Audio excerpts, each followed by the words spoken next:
Hi, I'm Debbie Harbeck, and I'm a certified life coach working with women in midlife and through the menopause transition. So each week, I'll be sharing the latest information, inspiration, and generate some momentum so you can move forward and feel more in control of your changing midlife body and your life. Let's go. Hi, and welcome back to the Midlife Momentum podcast. I'm so glad you're with me today. And today I'm talking about something that maybe I could have started this whole podcast with, which is coaching, life coaching in particular, because that is what I do for a living. It's how I help people. And I want to talk about what it is because I do get questions about what it is and how specifically it can help women in midlife with all the changes that are happening to their bodies and all the changes that they're going through in their lives and lifestyles. So I want to talk about all of that today. And first of all, I just want to tell you where I started with life coaching. So I hired my first life coach about 12 years ago. Now, up until about 14 years ago or 15 years ago, I didn't even know what a life coach was. I had never heard of it as a profession, and I guess it was fairly new at the time. And I saw that very first life coach on the Oprah Winfrey Show. So maybe you did too. Maybe that's where you got your first exposure to coaching. And she had a guest on, Cheryl Richardson, who was a life coach. And she was a recurring guest. She was on several times over that first decade of the 2000s. And she even went on tour with Oprah. So she was really a big part of the show for many episodes. And when I saw her there that first time, what she was saying really resonated with me. I mean, really connected with something deep inside me. And she was talking to the audience, but I really felt like she was talking directly to me. And she was saying that I am not my history, that I am not what I've done in the past or been in the past, that I am not my parents, and I am not what society is telling me I should be. She said I could be the person I want to be. Well, I mean, it just really, really got to me. And just to put it into context, I was feeling so lost at this time when I heard her speak. I wasn't really sure where I was going to end up. I was a stay-at-home mom. I was about to get divorced, having left a career in engineering that I really didn't enjoy. And I was facing so much uncertainty. It was really overwhelming. And I had so many unanswered questions about my life, like what was I going to do for a living for the rest of my life? And how could I be present for my daughters who would soon be in a shared custody situation where I'd only see them half the time? And how could I do something meaningful with my life? I mean, something that would make me feel like I'm making a difference and maybe even get paid for it. And how could I balance this whole new life that I was about to live? I wanted to be able to have my health and fitness. I wanted to be able to and had to work full time. I was going to be a single parent half the time. And I still wanted to have a social life. I wanted to meet with friends and family. So I was really on the precipice of a whole new future that I just felt was so uncertain. So when I saw this coach on Oprah's show, it was like a light had been turned on for me in a dark room. Things got a whole lot clearer. So after going through the divorce and setting myself up in a new home with a new job and making sure my kids were doing well, I started to make changes. So the first thing I did was hire a life coach. And I met with her every week for 18 months. Her name was Sarah. She helped me get very clear on what I wanted and how I could actually make it happen. And mostly she made me realize that the biggest obstacle in my way was my own brain, my thoughts and my ideas, because of course, all the thoughts and ideas I had in my brain felt like physical barriers because I had been believing them since I was a kid. I had been believing that, yes, you need a university degree, and yes, you need to find a good paying corporate job with benefits. And yes, you needed to work 40 hours a week in order to pay the bills. And yes, I had to just accept that for 40 years of my life, I was going to do a job that maybe I didn't find fulfilling, but could at least pay for my life. So this is the way I was thinking when I showed up at coaching. And she challenged me really hard to look beyond my limited views and my experiences that I'd had in the world up until then. She really had me open up my eyes and notice, like if I just looked around me, if I just looked beyond where I was, that I would see people who were doing things that I hadn't even thought of before, that there were opportunities out there that I just had no idea about. So, with her guidance, I was able to leave that cushy and safe, and I say safe in quotations, corporate job, which really everyone thought I was absolutely crazy to do, and to pursue something brand new, something I felt was meaningful, and something I'd actually be starting completely from scratch on my own. And it was almost 11 years ago. And today my business has evolved, my life has evolved, and it's really quite amazing. But so much of where I am right now is still very much aligned with what I learned about myself and about what I wanted back in those coaching sessions. So now I'm the coach. And so I got certified and accredited with the International Coaching Federation. And I've also got all kinds of other certifications like personal training and nutrition coach and menopause coach and yoga teacher. But my real bread and butter is life coaching. And in particular, coaching women in midlife who want something to change. It could be in their bodies, it could be in their lives. And as I mentioned in an earlier episode, a big reason for this, that I serve this group, is because of my mother, who did pass at 57 from colon cancer, and who I couldn't help at all because it had progressed so quickly. And that I know I could make a difference for other women and maybe even prevent them from, having that fate in their own lives. And so I went about becoming this coach. I've used my expertise in health and fitness and in midlife. And so a lot of women now come to me wanting to feel more confident in their bodies. They want to feel capable. They want to feel strong and beautiful and sexy in midlife.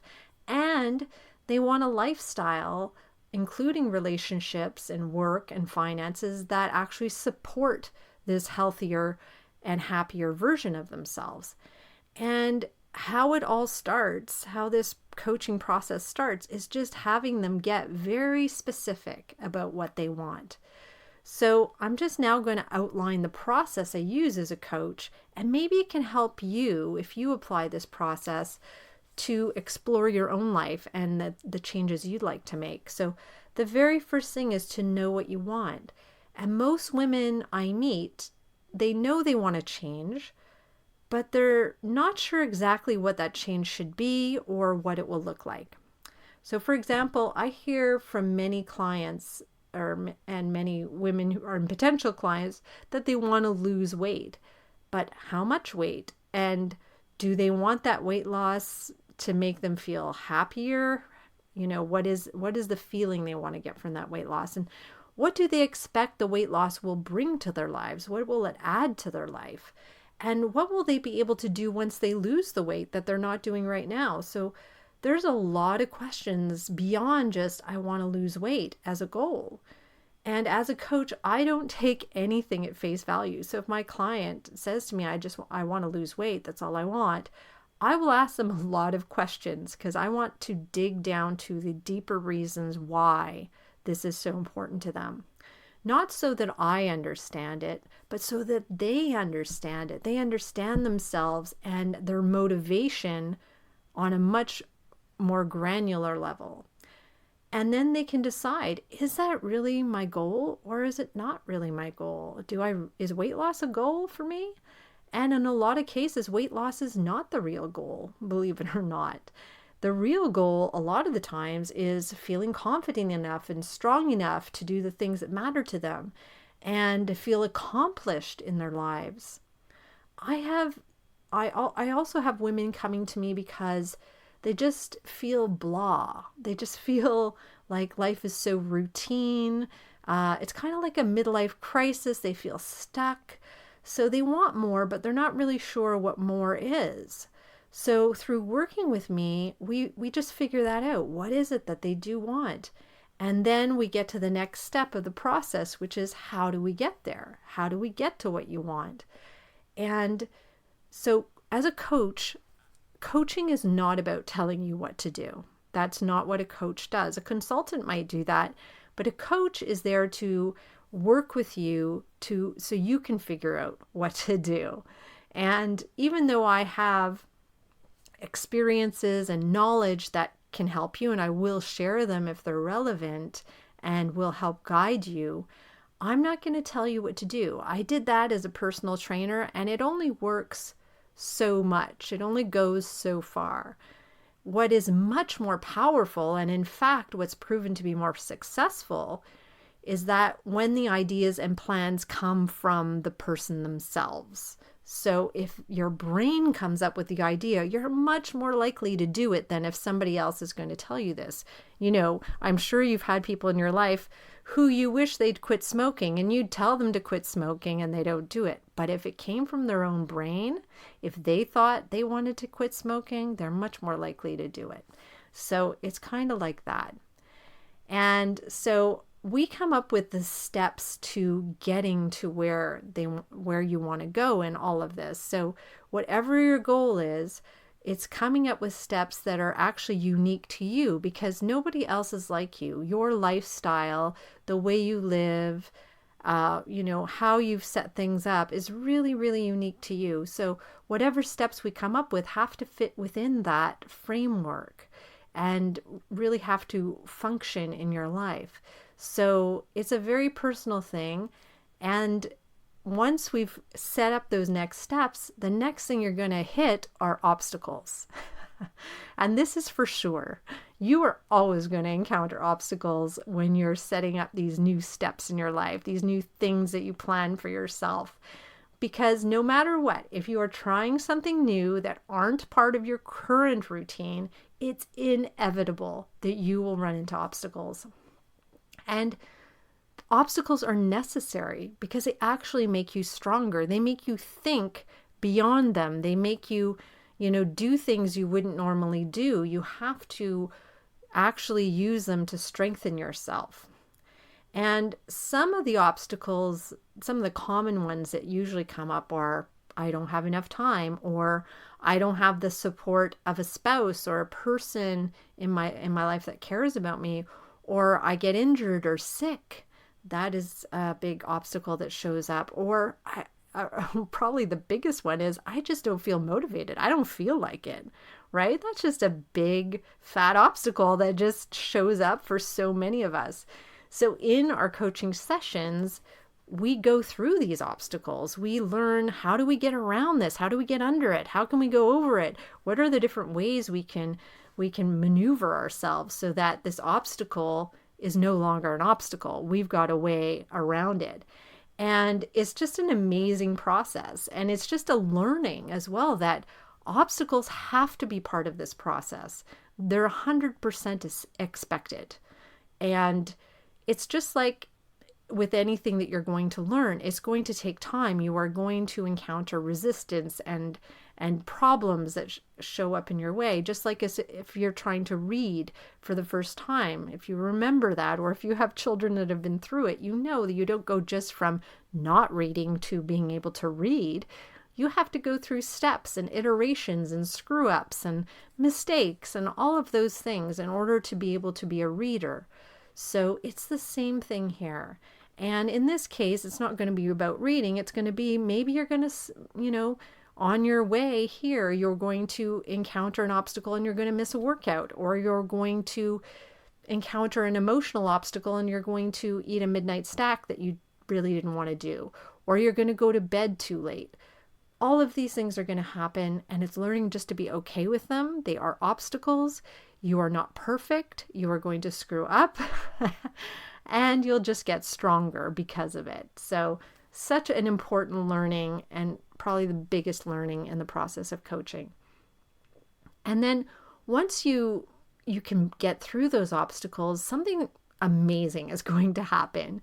You are going to notice that you feel a whole lot more confident, a whole lot more capable, and a whole lot stronger because you did it, because you actually got through this obstacle. You actually did what you said you were going to do. And you'll discover that it's not because of me, your coach, that you did it. It's because you had this power inside of you all along. Just like Dorothy's ruby slippers in The Wizard of Oz. It's the same thing. The power has always been there. And, the amazing thing about being a coach is that I hold this belief for you from day one. So I have this belief in all my clients when I start working with them that they can do this. They're 100% capable. You are 100% capable. I'm there to support and encourage you, knowing that you're capable, and I don't doubt you. You might doubt yourself. You might not quite believe in yourself yet, but I'm there to hold that belief for you until you can hold it yourself. And that's just one of the most amazing things to me about coaching and being a coach. And then finally, probably, the final step of coaching is the accountability piece. And accountability is actually why a lot of people come to coaching in the first place. They want somebody to hold them accountable because the belief is, I need somebody to see, what I'm doing, because if somebody else knows what I'm doing, if somebody else is aware of it, I'm more likely to get it done. And it actually does work, right? To have somebody else holding you accountable. As a coach, I do hold my clients accountable. But what I really want them to learn, what I really want them to get out of coaching is how to learn how to be accountable to themselves so that I don't always have to be there, right? I want you to learn to be accountable to yourself by showing up for yourself time after time, even when things are hard, even when you're screwing up. You just keep showing up and you build this discipline muscle in yourself. And you make the change you committed to making. And just doing this over and over again, you can learn to become accountable to yourself. And it's just so empowering when you can get there. So that is part of the coaching process. And it's just such a powerful piece as well. So I've given you this process. And of course, you can go ahead and just try these things out for yourself. You can also work with me. So I offer a free 30-minute call so you can find out what coaching is all about. In the show notes of this actual episode, I will include a link so you can book a call with me if you are curious about coaching, because I hope this episode has helped clarify coaching and maybe even piqued your curiosity about what it's all about. So please sign up for a call with me. I'd love to talk to you. And with that, I just want to thank you for listening. Thanks for being here today. I am again so grateful that you're here to join me. And if you enjoyed this episode, I'd really love for you to rate it on Apple or Spotify or any platform that you happen to be listening on. It would mean so much to me. And I'll be back next week with a fresh new episode. So keep moving forward, and bye for now. Thanks for listening to this episode of the Midlife Momentum Podcast. If you want to learn more about working with me, come visit me at DebbieHarbeckCoaching.com. That's Debbie, I-E, Harbeck with a C, coaching.com. See you next week.